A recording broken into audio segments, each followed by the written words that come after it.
Iran ଉପରେ ପରମାଣୁ ବୋମା ପକାଇବ ଆମେରିକା, ନ୍ୟୁକ୍ଲିୟର ଆଟାକ୍ କରିବେ ରାଷ୍ଟ୍ରପତି ଟ୍ରମ୍ପ କାହିଁକି ନ୍ୟୁକ୍ଲିୟର ଆଟାକ୍ କରିପାରନ୍ତି?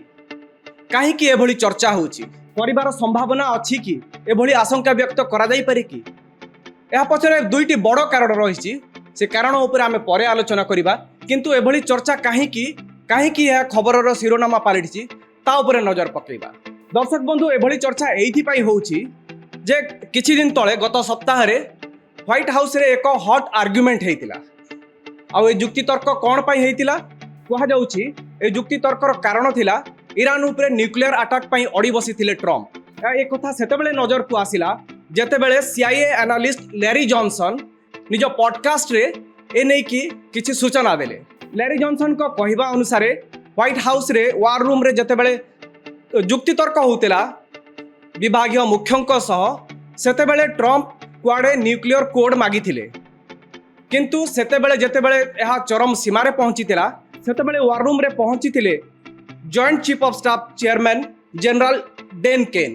ଜେନେରାଲ ଡେନ୍ କେନ୍ ହେଉଛନ୍ତି ଆମେରିକାର ବରିଷ୍ଠ military officer, top military officer, ଯିଏକି ଚେୟାରମ୍ୟାନ୍ ଅଛନ୍ତି ଜଏଣ୍ଟ ଚିଫ୍ ଅଫ୍ ଷ୍ଟାଫ୍ର।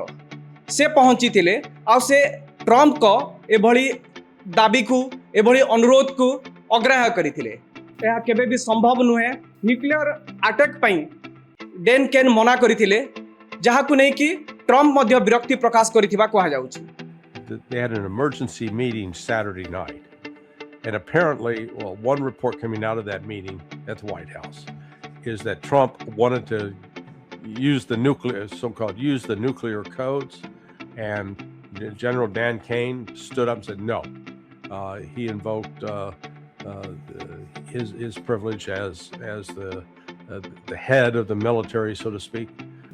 ତେବେ ଯଦି ଆମେ ଆମେରିକାର ପ୍ରୋଟୋକଲ ଦେଖିବା, ଆମେରିକାର କମାଣ୍ଡ ଚେନ୍ ଦେଖିବା, ଆମେରିକାର କମାଣ୍ଡ ଚେନ୍ କ'ଣ କହୁଛି ଯେ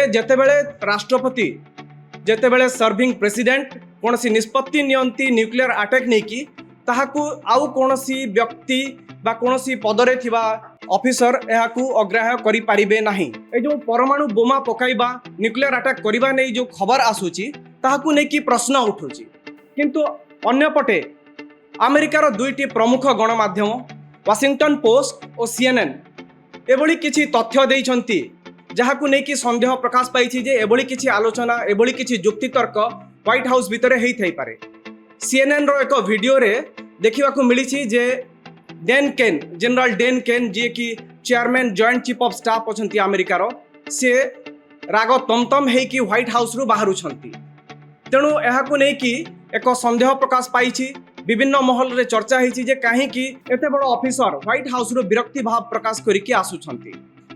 ତେବେ ଏବେ ଆମେ ଯଦି କହିବା ଯେ ଟ୍ରମ୍ପଙ୍କର ଏଇ ଯେଉଁ ପରମାଣୁ ଆଟାକ୍କୁ ନେଇକି ଯେଉଁ ଅଡ଼ି ବସିଥିବାର ସମ୍ଭାବନା କେତେ? ଦର୍ଶକ ବନ୍ଧୁ, ସମ୍ଭାବନା ନିଶ୍ଚିତ ଅଛି, କାରଣ ଟ୍ରମ୍ପଙ୍କର ପାଗଳାମୀକୁ ନେଇକି କାହାକୁ ଅଛପା ନାହିଁ। ଟ୍ରମ୍ପ ବିଭିନ୍ନ ସମୟରେ ଏଭଳି ବିତଣ୍ଡା ଯୁକ୍ତି ବାଢ଼ିଛନ୍ତି, ଏଭଳି ଟ୍ରୁଥ୍ ସୋସିଆଲରେ ଏଭଳି ପୋଷ୍ଟ କରିଛନ୍ତି, ଯାହାକି ଏଭଳି ଚର୍ଚ୍ଚା, ଏଭଳି ଆଶଙ୍କାକୁ ଖୋରାକ ଯୋଗାଉଛି। ଟ୍ରମ୍ପ ନିଜର ଟ୍ରୁଥ୍ ସୋସିଆଲରେ କହିଥିଲେ ଯେ ଯେତେବେଳେ ଇରାନ ଉପରେ ଆଟାକ୍ କଥା କହୁଥିଲେ, ସେତେବେଳେ ସେ ନିଜ ଟ୍ରୁଥ୍ ସୋସିଆଲରେ ପୋଷ୍ଟ କରିଥିଲେ ଯେ ଗୋଟେ ସିଭିଲାଇଜେସନକୁ, ଗୋଟେ ସଭ୍ୟତାକୁ ଧ୍ୱଂସ କରିଦିଆଯିବ। ଆଉ ସିଭିଲାଇଜେସନ ବା ସଭ୍ୟତାକୁ ଧ୍ୱଂସ ସେତେବେଳେ କରାଯାଇପାରେ ଯେତେବେଳେ କୌଣସି ପରମାଣୁ ବୋମା ନ୍ୟୁକ୍ଲିୟର ଆଟାକ୍ କରାଯାଏ। ଏହା କୌଣସି ପଲିସି ଡିସିଜନ ନଥାଏ, ଏହା କାହାକୁ ବୁଦ୍ଧି ଶିଖେଇବା ପାଇଁ ନଥାଏ, ଏହା ଏକ ସଭ୍ୟତାକୁ ଧ୍ୱଂସ କରିବାକୁ କରାଯାଇଥାଏ। ଏବେ କାରଣ କାହିଁକି ଏଭଳି ଆଟାକ୍ କଥା ଚିନ୍ତା କରିଥାଇ ପାରନ୍ତି ଟ୍ରମ୍ପ? ସେ ଯଦି ଦୁଇଟି ବଡ଼ କାରଣ ଉପରେ ନଜର ପକାଇବା, ତାହେଲେ ଗୋଟେ ହେଲା ଯେ ଆମେରିକାର ଆଧିପତ୍ୟ ଏବେ ବିପଦରେ। ଯେଉଁ ଦିନଠୁ ଇରାନ ରେଜିଷ୍ଟାନ୍ସ ଦେଖେଇଛି, ଇରାନ ସରେଣ୍ଡର ନ କରିକି ସିଧାସଳଖ ମୁକାବିଲା ପାଇଁ ନିଷ୍ପତ୍ତି ନେଇଛି, ଯେତେବେଳେ ଶାନ୍ତି ଆଲୋଚନା ପାଇଁ ଡାକୁଛନ୍ତି ସିଧାସଳଖ ପ୍ରତ୍ୟାଖ୍ୟାନ କରୁଛି, ଆମେରିକାର ସର୍ତ୍ତରେ ଯୁଦ୍ଧ ବିରତି ଚାହୁଁନି। ତେଣୁ ଏବେ ଆମେରିକାର ଆଧିପତ୍ୟ ଗୋଟେ ପ୍ରକାର ବିପଦରେ ପଡ଼ିଛି। ଯେଉଁ ଆମେରିକା ନିଜ ଆଧିପତ୍ୟ ଦେଖେଇ, ବଡ଼ ଭାଇପଣ ଦେଖେଇ ଅନେକ ନିଷ୍ପତ୍ତି ନେଉଥିଲା, ଅନେକ ସର୍ତ୍ତ ଲଦୁଥିଲା, ଏବେ ତାର ସେଇ ଆଧିପତ୍ୟ ଏକ ପ୍ରକାର ବିପଦରେ ଅଛି। ତେଣୁ କୁହାଯାଉଛି ଯେ এই যুদ্ধ প্রকৃতরে আমেরিকা ও ইরানর নথিলা। ইরান আমেরিকাକୁ କୌଣସି ପ୍ରକାର विपदरे पहुंचेबाकू चाहू नथिला ना ईरान से भली कोनसी विपद आशंका करुथिला। ईरान आउ इस्राएल रो युद्ध थिला जोथिरे अमेरिका पसी आसीथिला, किंतु गोटे समय एमती आसिला इस्राएल एबे साइडलाइन हेकी अछि आउ अमेरिका और ईरान रो युद्ध पलटि जाइछि, जहा फल रे अमेरिका को अनेक आर्थिक क्षतिर सम्मुखीन होबाकू पड़िछि। तेणु एबे एक ग्रेसफुल एक्जिट बा सम्मानर सह ए युद्धरु बाहरी जिबाकू चाहूछि अमेरिका, किंतु ईरान अमेरिका को खास करके राष्ट्रपति ट्रंप को एभली सुजोग देबाकू चाहूनी। ट्रंप को शर्त रे युद्ध बंद हेउ, ट्रंप को शर्त रे युद्ध विरति हेउ, ट्रंप जो न्यूक्लियर डिमांड एनरिचमेंट बंद करने डिमांड करुछंती सेटा बंद हो, ट्रंप जेभली चाहूछंती जे हरमुज को खोली दिया जाऊ आउ ईरान रो कोनसी सेथिरे दखल अंदाजी कोनसी सेथिरे तार हस्तक्षेप रहिबनी बोली दाबी करुछंती, एहाकू ईरान मानिबाकू नाराज। तेणु एभली स्थिति रे हुए तो ट्रंप निजर जो प्रतिष्ठा गोटे बहुत बड़ व्यवसायी भावे आउ विश्वर सबुठारु धनी राष्ट्र मध्यरु अन्यतम अमेरिकार मुखिया भावे ट्रंप पई यह निश्चित भावे धक्का जे ईरान अमेरिकार कथा मानिबाकू नाराज।